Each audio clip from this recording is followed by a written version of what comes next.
যখন আল্লাহ তাআলা কারোর উপরে নারাজ হন তখন ওই ব্যক্তির উপরে দুইটা আলামত বেশি বেশি দেখা যায়।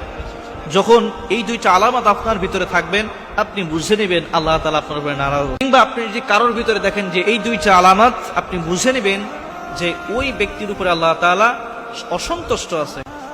যখন আপনি এটা বুঝবেন সাথে সাথেই আপনি আল্লাহ তাআলার কাছে তওবা করবেন এবং ওই সমস্ত কাজ থেকে ফিরে আসবেন। আল্লাহ তাআলার কাছে বরং না চাইলেই আল্লাহ তাআলা অসন্তুষ্ট হন, রাগ করেন, চাইলে বরং খুশি হন।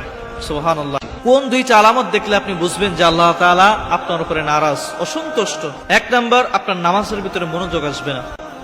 অনেক মানুষ নামাজ পড়ে কিন্তু খুব তাড়াহুড়া করে নামাজ পড়ে, নামাজের ভিতরে আসলেই মনে হয় যে এমন কি ফেলে এসেছে, খালি মসজিদ থেকে বের হতে পারলেই বাসে।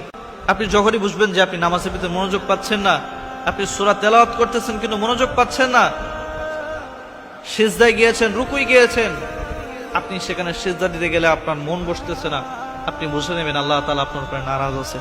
দুই নম্বরে, আপনি লক্ষ লক্ষ টাকা ইনকাম করতেছেন, আপনি যেই টাকা ইনকাম করতেছেন এটা আপনার সংসার চালানোর জন্য যথেষ্ট, বরং আরো বেশি, কিন্তু তারপর আপনি সংসার চালাইতে পারতেছেন না, কোন পাশ থেকে যে খরচ হয়েছে আপনিও বুঝতে পারতেছেন না, তখন আপনি বুঝবেন যে আল্লাহ তাআলা আপনার উপরে নারাজ আছে। কারণ আপনার রিজিকের ভিতরে আল্লাহ তাআলা বরকত উঠিয়ে নিয়েছে।